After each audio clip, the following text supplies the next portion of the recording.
এই পৃথিবীর মানুষের জন্য একমাত্র শান্তির কিতাব, একমাত্র পথ চলার দিশা, একমাত্র হেদায়েতের কিতাব হচ্ছে কোরআনে কারীম, কোরআনে মাজিদ। ঠিক কিনা বলেন? পৃথিবীর জন্ম লগ্ন থেকে পর্যন্ত শোষক শোষিতের দ্বন্দ্ব নয়, দ্বন্দ্ব শ্রমিক আর মালিকের নয়। পৃথিবীর জন্মকাল থেকে এই পর্যন্ত যেই সংগ্রাম আর দ্বন্দ্ব চলছে, এই দ্বন্দ্ব হচ্ছে সত্য আর মিথ্যার, হক আর বাতিলের দ্বন্দ্বই চিরন্তন।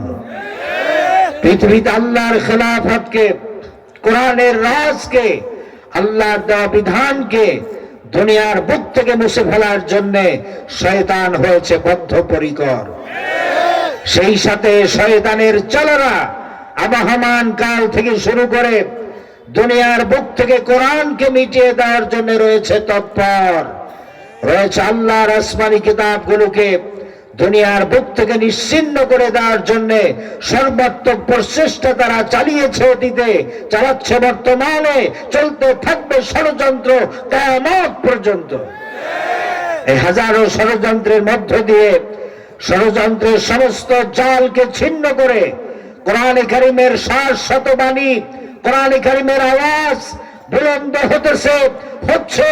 কোরআনই কেবলমাত্র পৃথিবীর বুকে অনাগত ভবিষ্যতে পৃথিবীর নির্যাতিত মানবতার মুখে হাসি ফুটাবার ক্ষমতা রাখে। কেবলমাত্র কোরআন, শুধুমাত্র কোরআন, একমাত্র কোরআন। গোটা বিশ্বের সমস্ত নির্যাতিত মানবতার মুক্তির পথ কোরআন আর সুন্নাহ, এই দুটি জিনিসই পারে মানুষের মুখে হাসি ফোটাতে, মানুষকে মুক্তির পথ খুঁজে দিতে। সেই পথের অনুসরণ করার জন্য আজ পৃথিবী জুড়ে চলছে সত্যিকারের কোরআনের খাদেমদের সংগ্রাম, আর চলছে পৃথিবীর জালেমদের পক্ষ থেকে ইসলামের বিরুদ্ধে চূড়ান্ত ষড়যন্ত্র। এই ষড়যন্ত্র অংশ হিসাবে আজ সারা দুনিয়ায় মুসলমানদের উপরে চরম নির্যাতন শুরু হয়েছে। এই নির্যাতনের শিকার হয়েছে আলজেরিয়া, নির্যাতনের শিকার হয়েছে বসনিয়া, নির্যাতনের শিকার হয়েছে ফিলিপিন, নির্যাতনের শিকার হচ্ছে বর্তমানে ফিলিস্তিন, নির্যাতনের শিকার হয়েছে মিশর, নির্যাতনের শিকার হয়েছে তুরস্ক, নির্যাতনের শিকার হচ্ছে ভারতের হিন্দুত্ববাদী কসাই মোদীর নেতৃত্বের জঙ্গি হিন্দুদের হাতে সংখ্যালঘু মুসলিম ভাই বোনেরা ভারতের মাঠে, ভারতের ময়দানে, ভারতের দেশে, ইন্ডিয়ায় তারা নির্যাতনের শিকার হচ্ছে। নির্যাতনের শিকার হচ্ছে মায়ানমারের জঙ্গি বৌদ্ধদের হাতে। আমার রোহিঙ্গা মুসলমানেরা নির্যাতনের শিকার হচ্ছে। নির্যাতনের শিকার হয়েছি আমরা বিগত 15.5 বছর। বাংলাদেশে নমরুদি বেগমের নেতৃত্বে এদেশের মুসলমান নরনারীদেরকে হত্যা করা হয়েছে, গুম করা হয়েছে। নদীর ভিতরে জীবন্ত মানুষ মুসলমানদেরকে, আলেম ওলামাদেরকে বস্তার ভিতরে ভরে সিমেন্টের বস্তার সাথে বেঁধে নদীর ভিতরে বুড়িগঙ্গায় ডুবিয়ে হত্যা করা হয়েছে। শুধু তাই নয়, ইসলামী আন্দোলন করার অপরাধে আমাদের মুরব্বীদেরকে জুডিশিয়াল কিলিং এর মাধ্যমে ফাঁসির মঞ্চে উঠিয়ে তারা হত্যা করেছে। সর্বশেষ শহীদ আল্লামা দেওয়ার হোসেন সাইদি রহমাতুল্লাহ আলাইহি, এদেশের মানুষের কলিজার টুকরা, যার জন্য দেশের লক্ষ লক্ষ মানুষ, নারী পুরুষ, যার জন্য রোজা রেখেছে, নফল নামাজ পড়ে দোয়া করেছে, সেই শহীদ আল্লামা দেওয়ার হোসেন সাইদি রহমাতুল্লাহ আলাইহিকে জেলখানার ভিতরে বন্দী করে রেখে 13 বছর 3 মাস তাকে নির্যাতন করে, ইনজেকশন পুশ করে, প্রয়োজন পুশ করে হত্যা করেছে। আমরা এই হত্যার বিচার চাই। এই যে মোস্তফা জামান কুলাঙ্গার, এক ডাক্তার কুলাঙ্গার মোস্তফা জামান, এই আওয়ামী লীগের প্রেতাত্মা, এর হাতে তুলে দিয়ে আল্লামা সাইদিকে যারা হত্যা করলো, এর বিচার বাংলার জমিনে আমরা দেখতে চাই। আপনারা কারা কারা দেখতে চান? দোয়া করে আল্লাহকে দেখান।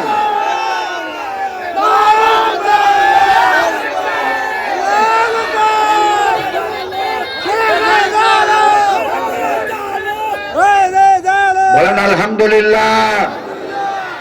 মানব রচিত কোন মতবাদ কোন ফর্মুলা বা উদ্যোগ পৃথিবীর মানুষের জন্য শান্তি প্রতিষ্ঠা করতে সক্ষম নয়। কথা বলেন না কেন? শান্তির একমাত্র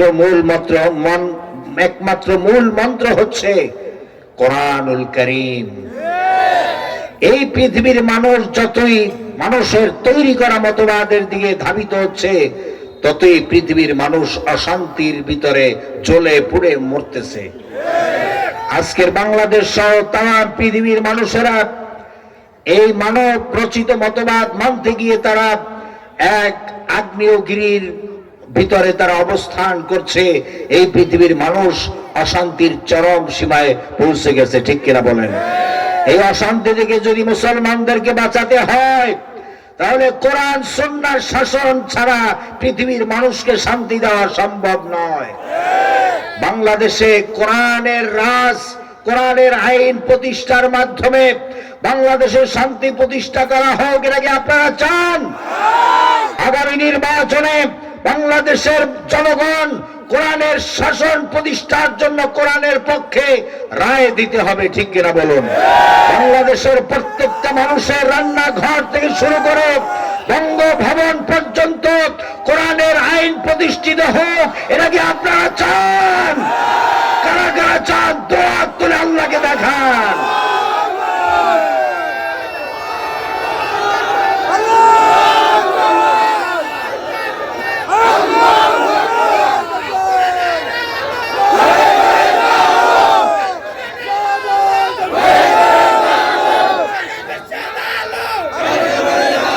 বলুন আলহামদুলিল্লাহ। আল্লাহ তাআলা কবুল করুন, জোরে কোন আমিন। এই জাতি বিগত 53টি বছর মানুষের তৈরি করা মতবাদ মানতে গিয়ে তাদের কলিজা আজকের ভাজা ভাজা হয়ে গেছে অশান্তির বেড়া জালে পড়ে, ঠিক কিনা বলেন? এই অশান্তির ভিতরে আমরা আর থাকতে চাই না। আমরা আল্লাহর আইন চাই, সৎ লোকের শাসন চাই। আল্লাহর আইন চাই। দুই একজনে বললে হবে না, এখানে হাজার হাজার মুসলমান ভাইরা আমার সামনে বসা আছেন, সকলে চিৎকার মেরে জবাব দিতে হবে, আল্লাহর আইন চাই। সৎ লোকের, দুর্নীতিবাজ চোর ডাকাত বদমাশদেরকে আর দেখতে চাই না। আল্লাহ তাআলা কবুল করেন, জোরে কোন আমিন।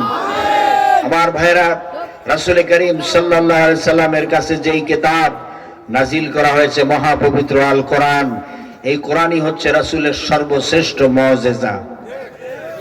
এই পৃথিবীতে যত নবীরা এসেছেন, সমস্ত নবীদেরকে আল্লাহ তাআলা তিনটি জিনিস দিয়েছেন সমানভাবে। জোরে বলুন কয়টা? আরো জোরে বলেন কয়টা? এক নম্বরে হচ্ছে ওয়াহি, এক নম্বরে কি? দুই নম্বরে হচ্ছে মুজিজা, আর তিন নম্বর হচ্ছে উন্নত মানের চরিত্র। ওহী ছাড়া নবী হওয়া যায়? কথা কয় না। মুসাইলামায়ে কাযযাব চেয়েছিল যে নবী দাবি করে আল্লাহ রাসূলের জামানায় মুসাইলামায়ে কাযযাব নবী সাজতে চেয়েছিল, পারে নাই। সে সূরা আল কাউসারের একটা নকল প্যারোডি তৈরি করে তার অনুসারীদেরকে শুনিয়েছিল। কিরকম? মুসাইলামায়ে কাযযাব সে নিজেকে নবী দাবি করলো, আর কিছু লোক তার অনুসারী পেয়ে গেল। পাওয়াটাই স্বাভাবিক। মানুষের খাসিয়ত হচ্ছে একটু কিছু ব্যতিক্রম দেখলেই সেখানে ঝাঁপিয়ে পড়ে। এই এলাকায় এখানে এই মুহূর্তে যদি একটা লোক আসে যার মাথায় লম্বা লম্বা চুলের জট, গায়ে সালার চট, হাতে লোহার ছুরি, এত বড় বড় নখ, মোষ এত বড় হয়েছে যে মুখ 5 ব্যাটারি লাইট যদি টর্চ তার মুখের সামনে ধরে বোঝা যাবে না লোকটার মুখ আছে না নাই। এইরকম একটা লোক যদি এসে বলে যে ভাই এই জমানার আমি কুতুব, আমার উপরে সবাই ঈমান আনো এবং আমার কাছে মুরিদ হও, দেখবেন কিছু লোক বলবে যে হইতেও পারে লোকটার ভিতরে মাল আছে, ঠিক না বেটে? ওরকম মুসাইলামায়ে কাযযাব তার কাছে কিছু লোক এরকম এসে ভিড়ে গেল আল্লাহ রাসূলের জামানায়। নাউজুবিল্লাহ বলেন। মুসাইলামায়ে কাযযাব নিজেকে নবী দাবি করলো, উম্মতরা বলল, তার কিছু অনুসারী পেয়ে গেছিল, তারা বলল যে মুহাম্মদ সাল্লাল্লাহু আলাইহি ওয়াসাল্লামের কাছে ওহী আসে, আপনার কাছে ওহী আসে না? সে বলল যে তোমরা অধৈর্য হইছো কেন, আমার কাছে ওহী আসবে, একটু ধৈর্য ধরো। কয়েকদিন পরে হঠাৎ করে সকালবেলা চিৎকার করে বলল যে গত রাত্রে জিব্রাইল এসেছিল, ওহী দিয়ে গেছে। নাউজুবিল্লাহ বলেন। তার অনুসারে বলল কি ওহী দিছে একটু শোনান। সে শোনাচ্ছে, ইন্না আতাইনাকাল আকআক, আকআক ফাসাল্লি লিরাব্বিকা ওয়াজাদ ইন্না শানিয়াকা হুয়াল আবলাগ। ওহী শোনাচ্ছে। তো উম্মতরা কয় হায় রে কেমন ওহী, এই ওহী যদি কেউ পড়তে যায় যার কাশি নেই এর তো কাশি হইব, আক আক। আর অর্থ তো খুবই বেকায়দার, যে আমি আল্লাহ আপনার একটা হুতুম পেশা দান করলাম। আল্লাহ তাআলা তার নবীদেরকে হুতুম পেশা দেয় নাকি? আমাদের নবীকে দিয়েছেন হাউজে কাউসার, কত সুন্দর। ইন্না আতাইনাকাল কাউসার, জানেন না আপনারা? পড়েন আমার সাথে, ইন্না আতাইনাকাল কাউসার ফাসাল্লি লিরাব্বিকা ওয়ানহার ইন্না শানিয়াকা হুয়াল আবতার। সুবহানাল্লাহ। এরকম ভণ্ডামি করে নবী হইতে চাইছিল, পরে আর টিকে নাই, ধোপে টিকে নাই। কারণ নবী হওয়ার জন্য ওহী আসা শর্ত, আসমান থেকে ওহী না আসলে সে নবী হতে, নবী ইলেকশনে হয় না, নবী হয় সিলেকশনে। আপনারা এখানে একটা লোককে দাঁড় করায় যদি বলেন যে আপনাকে আমরা ভোট দেব, আপনি নবী হয়ে যাবেন, নবী হতে পারবে? নবী হওয়ার জন্য আল্লাহ তাআলার সিলেকশন থাকতে হবে। আল্লাহ তাআলা জন্মগত ভাবেই তাকে ওহী, আল্লাহ তাআলা তাকে নবিয়ানা চরিত্র দিয়ে দুনিয়া পাঠান। আলমে আরওয়াহ থেকে আল্লাহ তাআলা ইন্তেখাব করে, বাছাই করে, চুজ করে আল্লাহ তাআলা কাউকে নবী বানায়া দুনিয়ায় পাঠান। সুবহানাল্লাহ বলেন। আমার ভাইরা, তো সমস্ত নবীদেরকে আল্লাহ তাআলা ওহী দিয়েছেন। আল্লাহ তাআলা আমাদেরকে যে ওহী দিলেন, সে ওহীর নাম হলো মহাপবিত্র আল কোরআন। এই ওহীর ভিতরে কোনো ভুল আছে কিনা, কোনো সন্দেহ আছে কিনা, কোনো সংশয় আছে কিনা? আল্লাহ তাআলা বলেন, মা ইয়ানতিকু আনিল হাওয়া ইন হুয়া ইল্লা ওয়াহিয়ুন ইউহা। নফসকে অনুসরণ করে, প্রবৃত্তি অনুসরণ করে আমার নবী কোনো কথা বলেন নাই।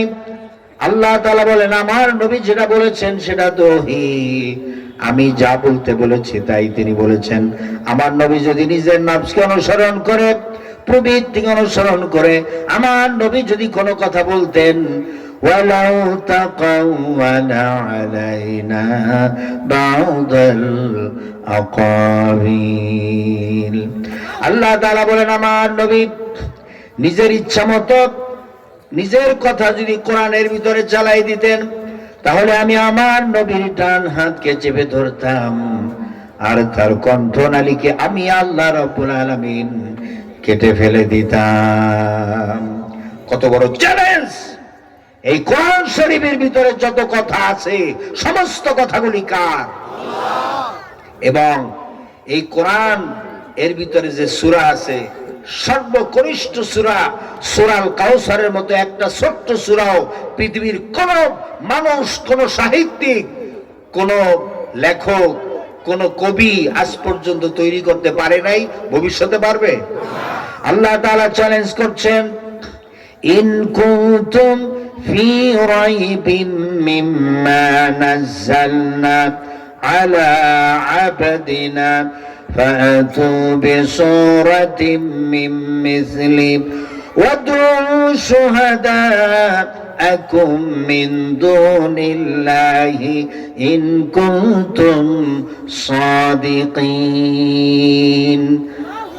আল্লাহ রাব্বুল আলামিন বলেন, আমি আমার নবী মুহাম্মদ সাল্লাল্লাহু আলাইহি ওয়াসাল্লামের উপরে যে কিতাব নাজিল করেছি, এর ভিতরে সন্দেহ আছে বলে যদি মনে করো এর ভিতরে সন্দেহ আছে মানুষের বানানো, এমনটি যদি সন্দেহ হয়, ফাতু বিসূরাতিন, তাহলে কোরআনে কারীমের সর্বকনিষ্ঠ সূরা সূরাল কাউসারের মতো একটা ছোট্ট সূরা পারলে বানায় নিয়ে আসো। আল্লাহ পাক বলেন, কিয়ামত হয়ে যাবে কিন্তু কোরআনে কারীমের মতো একটা ছোট্ট সূরাও তোমরা বানাতে পারবে না। এই চ্যালেঞ্জ কার? এত বড় চ্যালেঞ্জ দেওয়ার পরেও এই কোরআনের ধারে কাছেও আমরা নাই। কথা বলে না? কোরআনের ধারে কাছে আছি আমরা না? আমাদের বাচ্চাদেরকে সিলেবাস আকারে কোরআন পড়ানো হয়? হয় না তো। বাংলাদেশ 93% মুসলমানের দেশ। এই দেশের স্কুল, কলেজ, ভার্সিটির প্রত্যেকটা ক্লাসের যত সাবজেক্ট আছে এই সাবজেক্টের ভিতরে 1 নম্বর সাবজেক্ট হওয়ার কথা ছিল মহাপবিত্র আল কোরআন। সিলেবাস আকারে ক্লাস 1 থেকে শুরু করে মাস্টার ডিগ্রি পর্যন্ত সিলেবাস আকারে 30 পারা কোরআন ভাগ ভাগ করে এদেশের মুসলমান বাচ্চাদেরকে শিখানো দরকার ছিল কি ছিল না বলেন? সেখানে বিগত 15 বছর আমরা কি দেখলাম? নমরুদি বেগম আমাদের বাচ্চাদেরকে যেই বইগুলি পড়ানো হয় প্রাইমারি স্কুলে, তারপরে হাই স্কুল এবং কলেজ, ইউনিভার্সিটিতে এই বইগুলি ছাপানো হয়েছে ইন্ডিয়া থেকে, আমার নমরুদি বেগমের শ্বশুর বাড়ির দেশ থেকে, কসাই মোদির দেশ থেকে। ঠিক কিনা বলুন? আমরা লক্ষ্য করেছি, অত্যন্ত দুঃখের সাথে আমরা লক্ষ্য করেছি যে ইসলাম শিক্ষা বইয়ের ভিতরে পর্যন্ত দুর্গা দেবীর ছবি পর্যন্ত ছাপিয়ে দেওয়া হয়েছে। এই সমস্ত কুসংস্কৃতি, কুকালচার এদেশের মুসলমানদের ঘরে ঘরে ঢুকায় দেওয়ার জন্য হিন্দুত্ববাদী শিক্ষা এদেশের মুসলমান বাচ্চাদেরকে শেখানোর জন্য যে অপকৌশল করেছিলেন, তীব্র প্রতিবাদ, নিন্দা আমরা জানাচ্ছি। বর্তমান সরকারের কাছে আমরা আবেদন জানাচ্ছি, বাংলাদেশের স্কুল, কলেজ, ভার্সিটি, মাদ্রাসাগুলোতে সিলেবাস আকারে কোরআনকে সিলেবাসের ভিতরে সন্নিবেশিত করা হোক। আপনারা কি চান প্রত্যেকটা ক্লাসে কোরআন পড়ানো হোক? নাকি আপনারা চান? কারা কারা চান? দোয়া তুলে আল্লাহকে দেখান। আল্লাহু আকবার, আল্লাহু আকবার।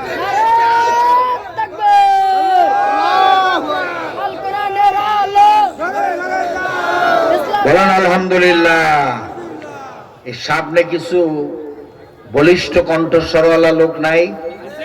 কথা বলেন না কেন? নাই? তাকবীর দিলে কি গুনাহ হয় না সওয়াব হয়? তাকবীর দিবেন ভাই, কপাল খুলবে। তাকবীর দিবেন, কপাল চমকাবে কিয়ামতের দিন। হাজার হাজার লক্ষ লক্ষ কোটি কোটি মানুষের ভিতরে যারা দুনিয়ায় বেশি বেশি আল্লাহু আকবার তাকবীর দেয়, তাদের চেহারার ভিতরে আল্লাহ তাআলা নূর দান করবেন। আসরবাসীরা দেখে মনে করবে লোকটা মনে হয় দুনিয়ায় নবী ছিল অথবা রাসূল ছিল। আপনারা এই মর্যাদা চান না? আল্লাহু আকবার স্লোগান দিলে দুনিয়া আল্লাহ তার সম্মান মর্যাদা বাড়াবেন, আর আখিরাতেও তার সম্মান মর্যাদা বেড়ে যাবে। ওই একজনের বা 2-3 জনের তাকবীর দেন তো দেখি, একটু প্র্যাকটিস হয়ে যাক।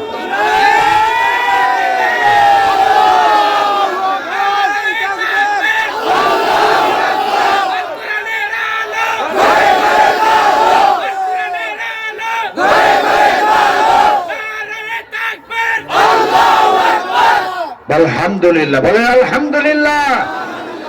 হ্যাঁ, এই বাচ্চা, এই ছেলেটা, তুমি এই সার্ভিসটা দিও, ওর কণ্ঠটা দারাজ কণ্ঠ আছে। বলেন আলহামদুলিল্লাহ।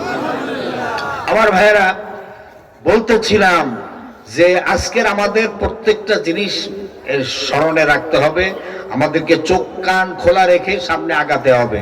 ঠিক কিনা বলুন? আমরা আর কাফের বেঈমানদের অধীনে থাকতে চাই না।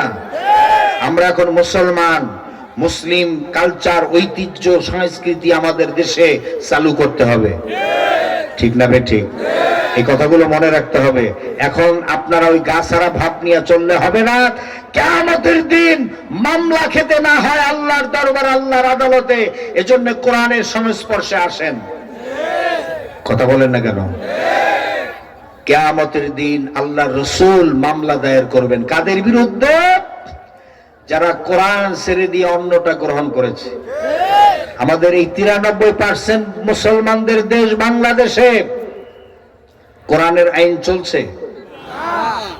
2-1 জনে কয় না, বাকিরা মনে মনে কয় হয় চলতেছে।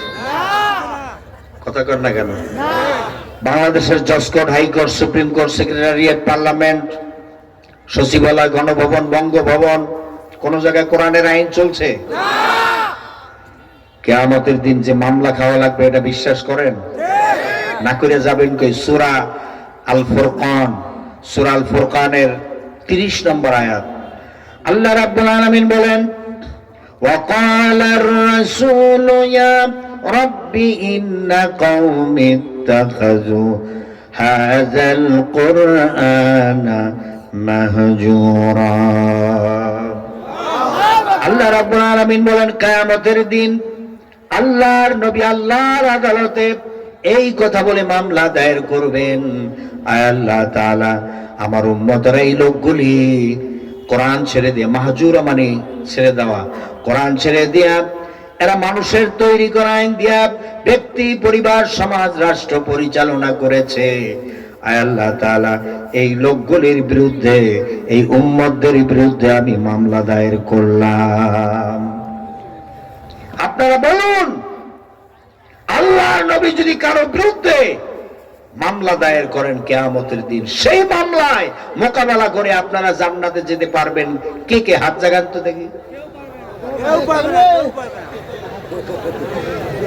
সাউন্ড শোনা যায় না? সাউন্ড শোনা যায় না? যায়, শোনা যায়? এটা একটু ঘোরাই, আর একটু এইভাবে অ্যাঙ্গেল করে দিতে হবে, আর একটু ঘোরাই দাও। হ্যাঁ, শোনা যায় তো? সাউন্ড শোনা যায়? আমার ভাইয়েরা, আল্লাহ রসুল যদি কারো বিরুদ্ধে মামলা দায়ের করেন, সেই মামলায় মোকাবেলা করে জান্নাতে কি যাওয়া যাবে? যাবে না। সুতরাং এখন থেকে সিদ্ধান্ত নেন, আপনি জান্নাতে যেতে চান না জাহান্নামে যাবেন? আরে ভাই কথা বলেন না কেন? কোথায় যাবেন? জান্নাতে যাবেন না জাহান্নামে? জান্নাতে যদি যেতে হয় তাহলে এই কোরআনের আইন বাস্তবায়ন করার জন্য চেষ্টা করা লাগবে। সামনে নির্বাচন আসতেছে, সেই নির্বাচনে 300 সদস্য আপনারা নির্বাচিত করে কোরআনের পক্ষের সদস্যদেরকে পার্লামেন্টে পাঠাতে হবে। কোরআনের পার্লামেন্ট তৈরি করতে হবে।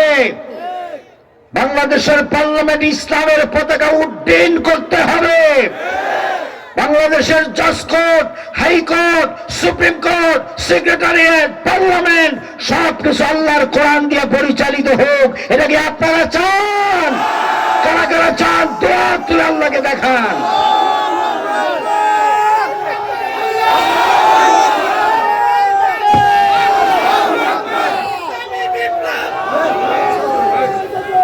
কি এমন একটা স্লোগান দেয় যে নিজেই থাইমা যায়, লোকজনে কোনো জবাব দিতে পারে না। স্লোগান দিবেন, আমি একবার প্র্যাকটিস করাই দেই আপনাদের। স্লোগান দেওয়া এটা দরকার আছে শয়তান তাড়ানোর জন্য, ঠিক কিনা বলেন? আর এরপরে সব, অনেক সব বেশি পাওয়া যায়। আল্লাহ রসুল নিজে স্লোগান দিয়েছেন, আল্লাহু আকবার স্লোগান। আমি আপনাদেরকে দিয়ে প্র্যাকটিস করে দেখাই দিচ্ছি। লিল্লাহি তাকবীর। হয় না? এতগুলো মানুষ এখানে, হাজার হাজার মানুষ, আসতে বললেও তো সেটা আওয়াজ জোরে হওয়ার কথা। লিল্লাহি তাকবীর, নারে তাকবীর। আল কোরআনের আলম, আল হাদিসের আলম, কোরআন আছে যেখানে, কোরআন নাই যেখানে, আলেম ওলামা আছে যেখানে, আলেম ওলামা নাই যেখানে, দুনিয়ার মুসলিম, দুনিয়ার মুসলিম বলেন আলহামদুলিল্লাহ। এরকম স্লোগান দিবেন। আল্লাহ তাআলা কবুল করুন, জোরে করে আমিন। বলতেছিলাম যে এই যে আমাদের বাংলাদেশের জজ court, high court, supreme court, secretariat, parliament সবগুলো চলতেছে মানুষের তৈরি করা, ইংরেজদের বানানো তৈরি করা আইন দিয়ে। আর বাংলাদেশের পার্লামেন্টে বিগত 53 বছরে যে টাকলাদেরকে আপনারা পাঠাইছেন, টাকলাদের পাঠাইছেন না, ওই টাকলাদের দ্বারা যে সমস্ত আইন পাশ হয়েছে, সেই আইন দিয়ে এই দেশ চলতেছে। এ দিয়ে শান্তি হবে কোনোদিন? গরিব দিন আর দিন গরিব হয়ে যাচ্ছে, ঠিক না? আর ধনীরা কিছু সংখ্যক লোক আঙ্গুল ফুলে কলা গাছ, ঠিক না ভাই? ঠিক। দেশ থেকে টাকা পাচার করে বিদেশে, আর খাদ্যে ভেজাল, বিষ মিশে এ দেশের মানুষদেরকে খাওয়ানো হচ্ছে।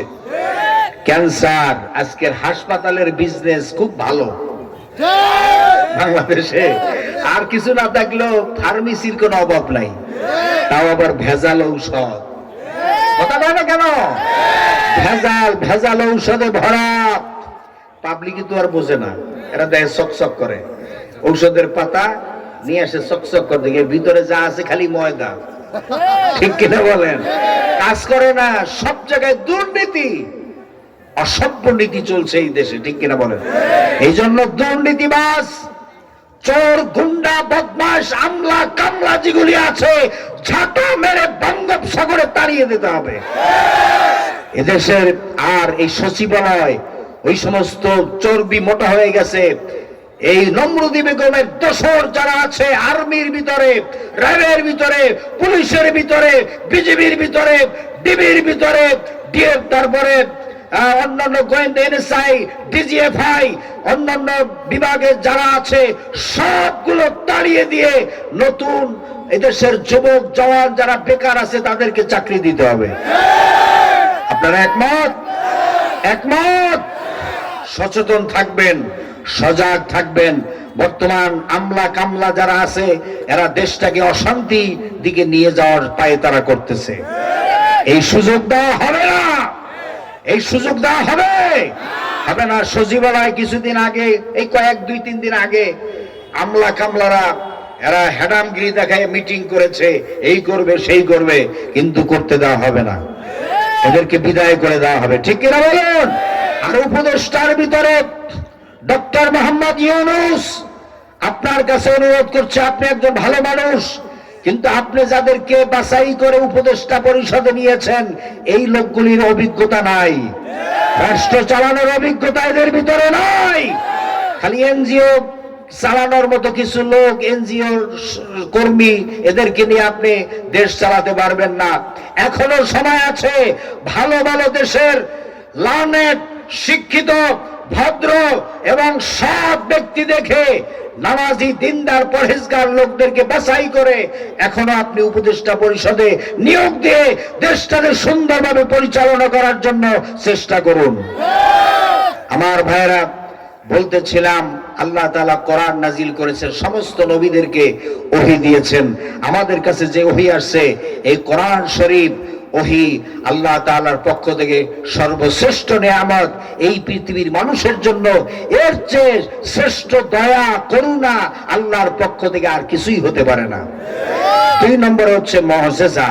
মুআজিজা বলা হয় যে যুগে যেই জিনিসের প্রভাব বেশি, ওই প্রভাব সম্পন্ন জিনিসটাকে দুর্বল করে দেওয়ার মতো সমস্ত নবীদেরকে আল্লাহ তাআলা শক্তি দান করেছেন, মুআজিজা দিয়েছেন। সুবহানাল্লাহ। যেমন হযরতে দাউদ আলাইহিস সালাম, আল্লাহ রাব্বুল আলামিন তাকে মুআজিজা দান করেছিলেন। হযরতে দাউদ আলাইহিস সালাম তিনি যখন জাবুর কিতাব তেলাওয়াত করতেন, এত সুমিষ্ট কণ্ঠস্বর আল্লাহ তাআলা হযরতে দাউদ আলাইহিস সালামকে দান করেছিলেন।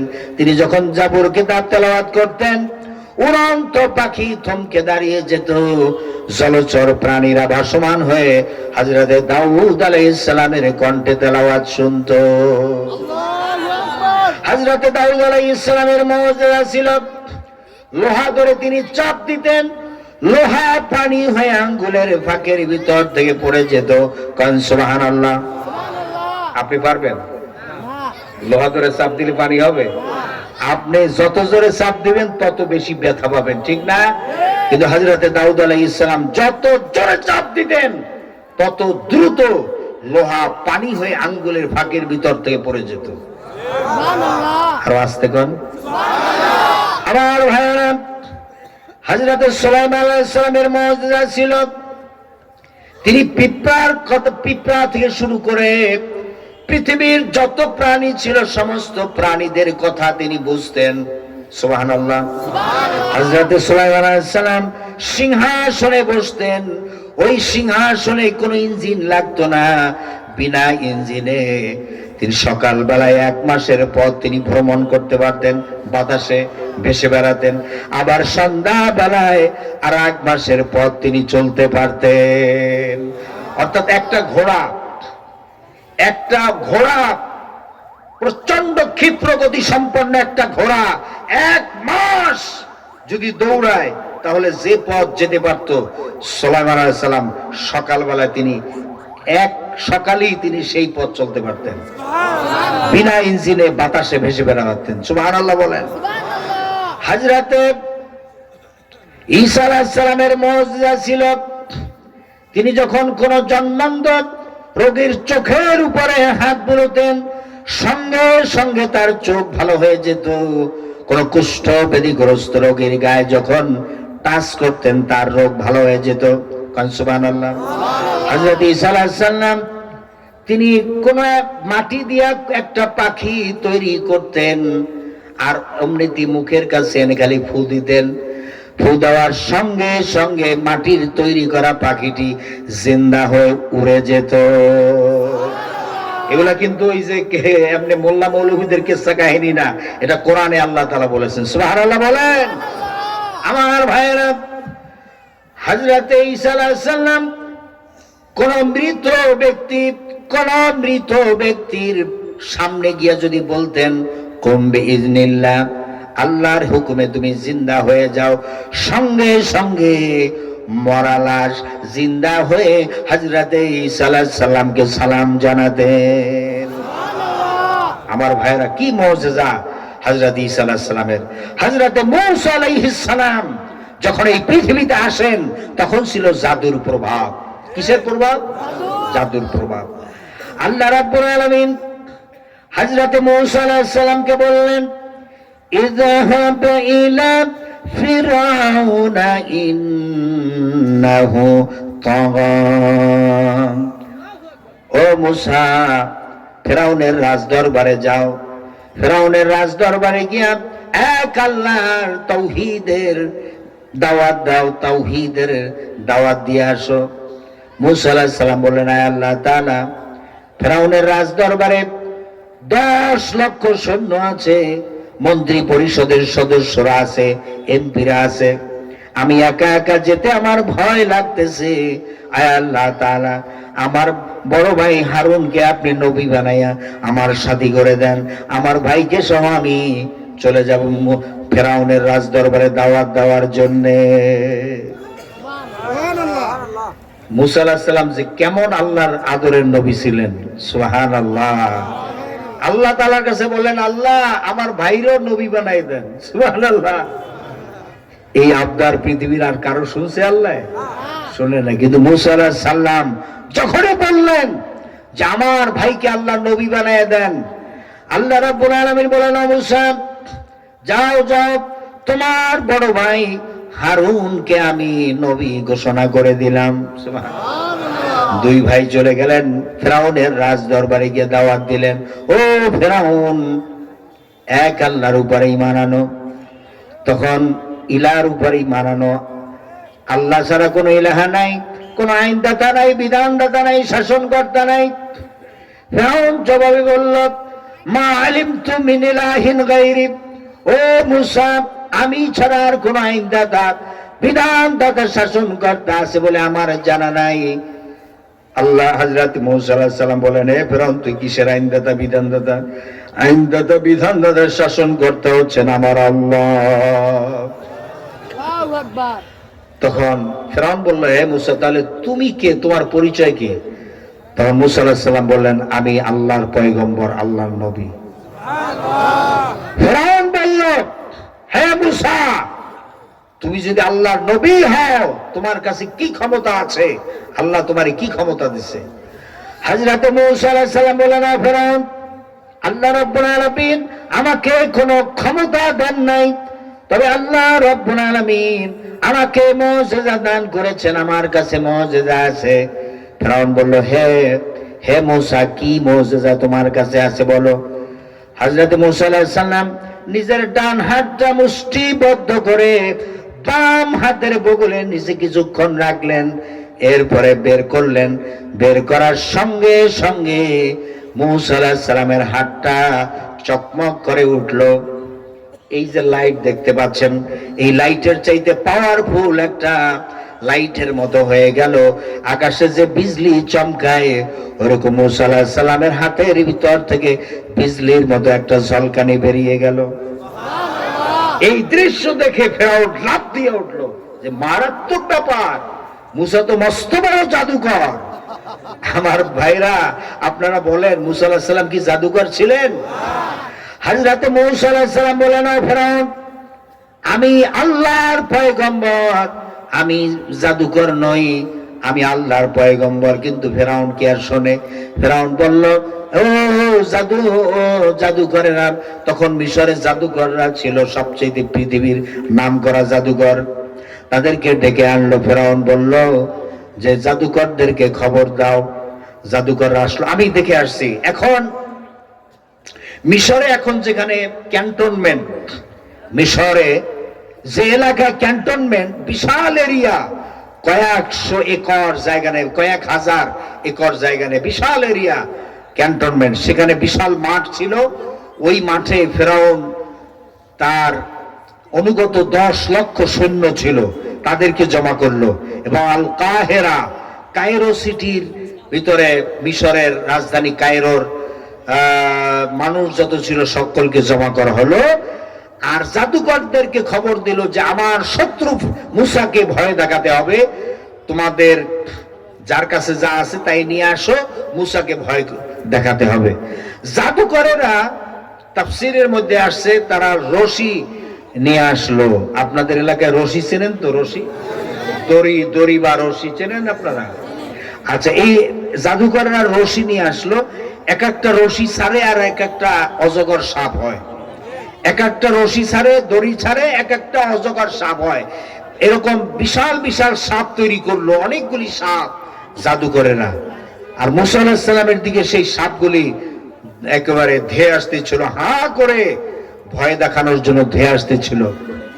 হযরতে মূসা আলাইহিস সালাম তিনি হাতে একখানা লাঠি নিয়ে সবার মাঝখানে দাঁড়িয়ে আছেন, আর শত শত জাদুকরেরা বাঘ, সাপ, সিংহ জাদু মন্ত্রভূত করে সেগুলি তৈরি করলো আর মূসা আলাইহিস সালামের দিকে ছেড়ে দিল, ধাওয়াই দিল। মূসা আলাইহিস সালাম একটু চমকে উঠলেন, কারণ বড় বড় সাপ যদি ফনা ধরে শো শো করে আওয়াজ করে, আপনারা বলেন, নবী বলেন, অলি বলেন, গাউস বলেন, কুতুব বলেন, সাপ দেখলে ভয় কার না লাগে? কথা কয় না? সাপ দেখলে সবার ভয় লাগে না? হযরতে মূসা আলাইহিস সালাম একটু চমকে উঠলেন। আল্লাহ রাব্বুল আলামিন বলেন, ও মূসা, কোন ভয় তুমি অন্তরে জায়গা দিও না, তুমি কথা মনে করো না। একটা প্রতিষ্ঠিত গভর্নমেন্টের বিরুদ্ধে ময়দানে নামাইয়া, ও মূসা, তোমাকে আমি একা ছেড়ে দেই নাই, আমি রব্বুল আলামিন তোমার সাথে আছি। মুমিনদের সাথে আছেন কে? সুতরাং ভয় আছে? পিছনের ভাইদের মনে ভয় আছে? আরো জোরে কোন ভয় আছে? কোনো ভয় নাই। মুমিনদের সাথে কে আছেন? ওয়া কানা হাক্কান আলাইনা নাসরুল মুমিনিন, মুমিনদেরকে সাহায্য করা আমি আল্লাহর জন্য হক, আমি আল্লাহর দায়িত্ব। জোরে গান সুবহানাল্লাহ। আপনারা জানেন শহীদ আল্লামা দেলোয়ার হোসেন সাঈদী রহমাতুল্লাহ, এই লাল গেঞ্জি, এই ওই ছেলেটারে বলেন, জরুরত নাই কোনো, অল্প বয়সী ছেলে, কিসের জরুরত? এই সামনে আসো, সামনে আসো, ওঠো, ওঠো, ওখান থেকে ওঠো, ওঠো, ওঠো, সামনে আসো। আমার ভাইরা, এই সামনে আসো, কোনো জরুরত নাই, আমি যে টাইম বলেছি টাইমে শেষ করে দেব। আমার ভাইরা, আল শহীদ আল্লামা দেলোয়ার হোসেন সাঈদী রহমাতুল্লাহ আলাইহি, তিনি অ্যারেস্ট হওয়ার আগে সৌদি সরকারের আমন্ত্রণে তিনি ওমরা পালন করতে গিয়েছিলেন সৌদি আরবে। তো বাংলাদেশ থেকে ডিজিএফআই সদস্যরা বাংলাদেশের যে গোয়েন্দা বাহিনীর সদস্য ডিজিএফআই, এরা ফোন করে বলল যে আপনি দেশে আসিয়েন না। কেন, কি হয়েছে? দেশে আসলে আপনাকে অ্যারেস্ট করা হতে পারে। অ্যারেস্ট। তিনি বললেন যে কেন গ্রেফতার করা হবে? যে 1971 সালের আপনার বিরুদ্ধে অভিযোগ এনে গ্রেফতার করা হতে পারে। তখন সাইদি সাহেব বলেন যে 1971 সালে কি হয়েছে? আমি তো কোনো দলের নেতাও ছিলাম না, কর্মীও ছিলাম না। আমি তো 1971 সালে শুধু কোরআনের খেদমত, কোরআনের দাওয়াত দিয়েছি খুলনা, যশোর, সাতক্ষীরা এলাকায়। তখন যশোরে তিনি বাসা ভাড়া নিয়ে থাকতেন, যশোর শহরে বাসা ভাড়া নিয়ে থাকতেন। এমনকি পিরোজপুরেও তিনি ছিলেন না।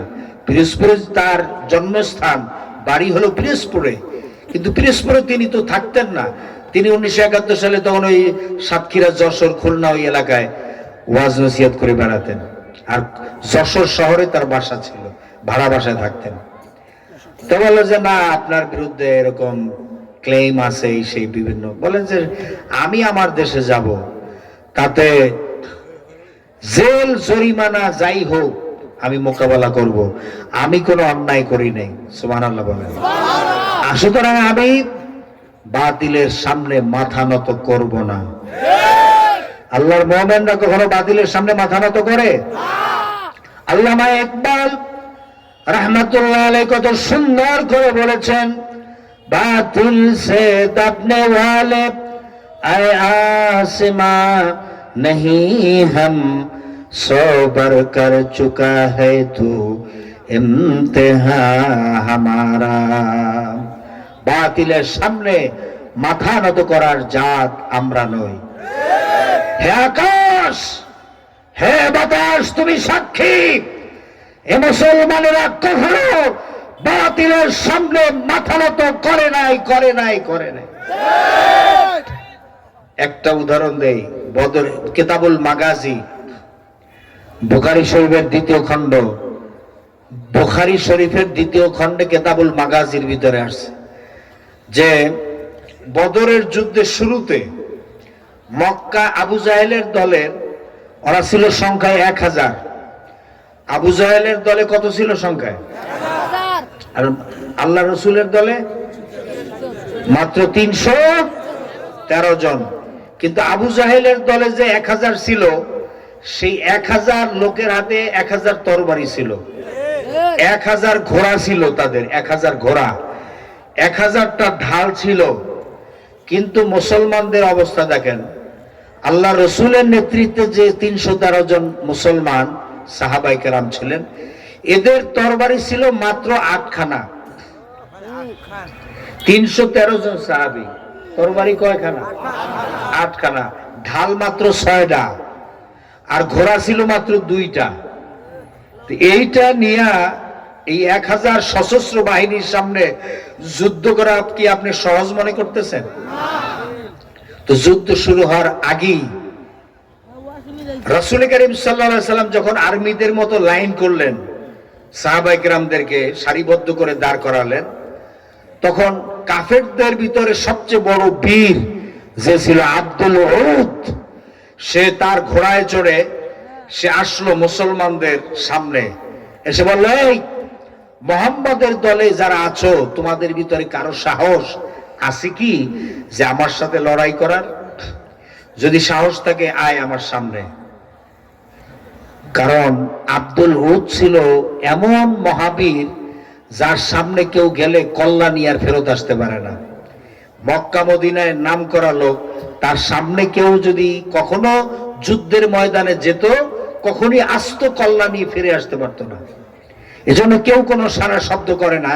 কিন্তু হযরতে আলী রাদিয়াল্লাহু তাআলা আনহু বলেন, ইয়া রাসূলুল্লাহ, আপনি পারমিশন দেন, আমি আছি। আল্লাহ রাসূল বলেন, আলী, আব্দুল উদ হলো লম্বা মানুষ, চওড়া, ভারী মানুষ, আর আলী রাদিয়াল্লাহু তাআলা আনহু ছিলেন মিডিয়াম সাইজের লোক, আর হালকা পাতলা লোক, এবং বয়স খুবই কম। আল্লাহ রাসূল বলেন, আলী থামো, দেখি অন্য কেউ বলে কিনা। দ্বিতীয়বার আব্দুল উদ আবার চিৎকার মেরে বলল, কে আছো মুহাম্মদের দলে? আসো আমার সাথে লড়াই করতে। কেউ কোনো সারা শব্দ করে না, সকলে ভয় ভীত। হযরতে আলী রাদিয়াল্লাহু তাআলা আনহু বলেন, ইয়া রাসূলুল্লাহ, পারমিশন দেন, আমি আছি। আল্লাহু আকবার। কি করবেন আল্লাহ রাসূল? কেউ কোনো সারা শব্দ করে না। আল্লাহ রাসূল তখনও বললেন, আলী থামো। এরপরে আল্লাহর তৃতীয়বার আবার আব্দুল উদ বলল একই কথা। তখন কেউ সারা শব্দ দিচ্ছে না। হযরতে আলী বলেন, ইয়া রাসূলুল্লাহ, আমি আছি। আল্লাহর নবী নিজের মাথার থেকে পাগড়ি মোবারক খুললেন, খুলে হযরতে আলী রাদিয়াল্লাহু তাআলা নূর মাথায় পরাই দিলেন। এরপরে আল্লাহ রাসূলের হাতে যে তরবারিখানা ছিল, সেই তরবারিখানা হযরতে আলী রাদিয়াল্লাহু তাআলা নূর হাতে দিয়ে বললেন, আলী গো, যাও, আল্লাহ রাব্বুল আলামিনের জিম্মায় আমি তোমাকে ছেড়ে দিলাম, আল্লাহর কাছে সুপর্দ করে দিলাম। হযরতে আলী রাদিয়াল্লাহু তাআলা যখন আব্দুল উদের সামনে গিয়ে দাঁড়ালেন, তখন আব্দুল উদ তুচ্ছতাচ্ছিল্য করে বলতেছে, এই আলী, তুই বাচ্চা মানুষ আমার সামনে আসছিস কেন? তোর বাবা আবু তালেব, সে ছিল আমার বন্ধু মানুষ, আমার বন্ধু ছিল তোর বাবা, তুই আমার সামনে আসছিস, তোর সাহস তো কম না? এই অল্প বয়সে তোর কল্লা উড়াই দিতে চাস? আমার বন্ধুর ছেলে অল্প বয়সী দুনিয়া থেকে চলে যাক, এটা আমি চাই না। যাও আলী, ফিরে যাও। হযরতে আলী রাদিয়াল্লাহু তাআলা বলেন, চাচা, আমি আপনার সাথে লড়াই করব, আপনি লড়াই করার জন্য প্রস্তুতি নেন। সুবহানাল্লাহ। আগে কে আঘাত আনবে? হযরতে আলী বলেন, চাচা, আপনি আঘাত করেন, আমি আগে করব না। সুবহানাল্লাহ।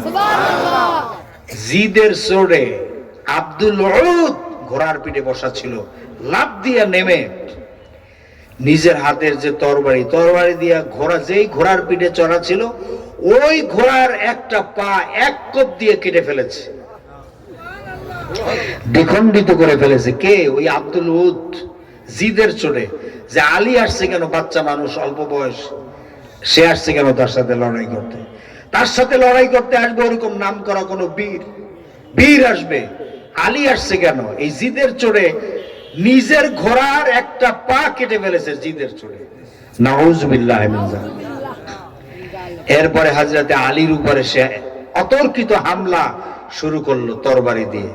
হযরতে আলী রাদিয়াল্লাহু শুধু ঢাল দিয়ে ফিরাচ্ছেন, যত হামলা করতেছে, আঘাত করছে, হযরতে আলী রাদিয়াল্লাহু তাআলা শুধু ঢাল দিয়ে ফিরাচ্ছেন। এক পর্যায়ে হযরতে আলী রাদিয়াল্লাহু তাআলা যখন চান্স পেয়ে গেলেন, আল্লাহু আকবার বলে তিনি এমন জোরে আঘাত হানলেন, হযরতে আলী রাদিয়াল্লাহু তাআলা আব্দুল উদের এই চেহারার সম্মুখ ভাগ কেটে একবারে কল্লা সহ কেটে ছিঁড়ে 10 হাত দূরে পড়ে গেল। আল্লাহর নবী তখন জীবনে এত জোরে তাকবীর দিয়েছিলেন, খুশির সুরে আল্লাহর নবী এত জোরে তাকবীর দিয়েছিলেন, দুইটা সময় আল্লাহর নবী চিৎকার মেরে তাকবীর দিয়েছিলেন। একটা হলো হযরতে ওমর রাদিয়াল্লাহু তাআলা আনহু যখন ইসলাম কবুল করেছিলেন তখন, আর হযরতে আলী আব্দুল উদের কল্লা যখন উড়াই দিয়েছিলেন তখন আল্লাহর নবী তাকবীর দিয়েছিলেন। সেরকম একটা তাকবীর আপনারা দিতে রাজি নাই? রাজি নাই? কে আছেন রাজি? হ্যাঁ, একটু দেন তো দেখে।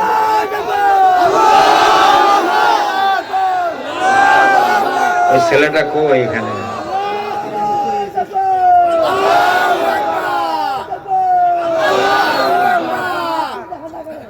অল্প বয়সে একটা ছেলে দাঁড়ান তো দেখি। আল্লাহ রাসূল সাল্লাল্লাহু আলাইহি ওয়াসাল্লাম যে খুশি হয়ে যে তাকবীরটা দিয়েছিলেন, ওই রকম সমস্ত শক্তি ব্যয় করে কণ্ঠনালীর কাছে এনে দু হাত, অন্তত ডান হাত উত্তোলন করে সবাই তাকবীরটা দিবেন, দেখি তো।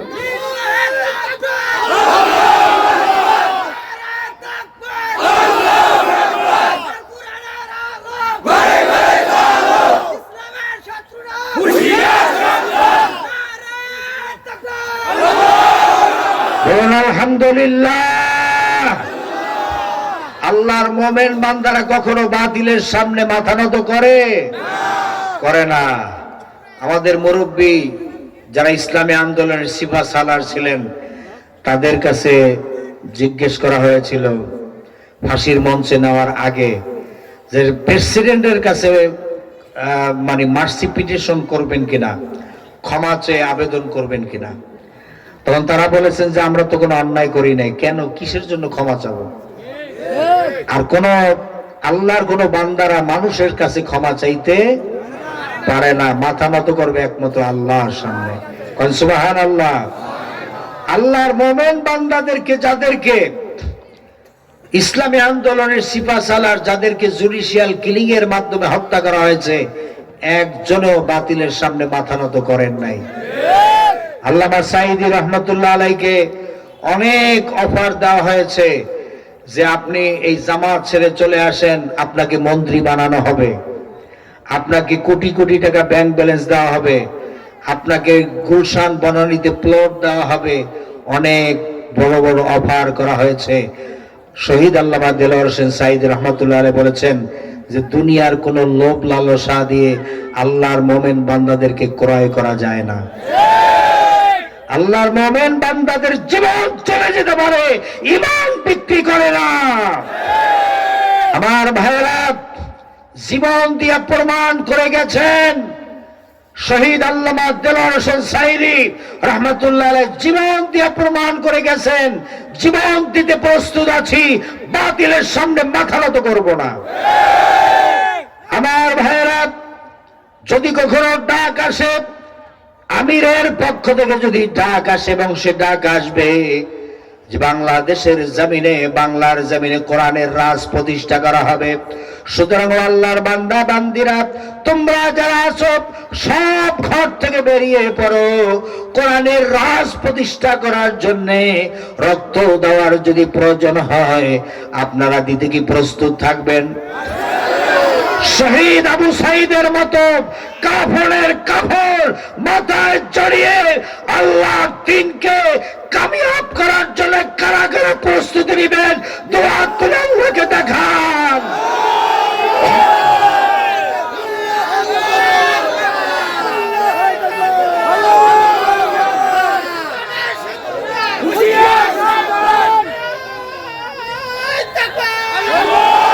বলুন আলহামদুলিল্লাহ। হযরত মূসা আলাইহিস সালাম যখন একটু চমকে উঠলেন, ফিরাউনের তৈরি করা বাঘ, সাপ, সিংহ, জাদুকরদের তৈরি করা এগুলি দেখে মূসা আলাইহিস সালাম যখন চমকে উঠলেন, আল্লাহ রাব্বুল আলামিন বলেন, ও মূসা, কোন ভয় তুমি অন্তরে জায়গা দিও না, তুমি এ কথা মনে করো না, একটা প্রতিষ্ঠিত গভর্নমেন্টের বিরুদ্ধে ময়দানে নামাইয়া, ও মূসা, তোমাকে আমি একা ছেড়ে দেই নাই, আমি রব্বুল আলামিন তোমার সাথে আছি। কিসের ভয়? কোন ভয় নাই।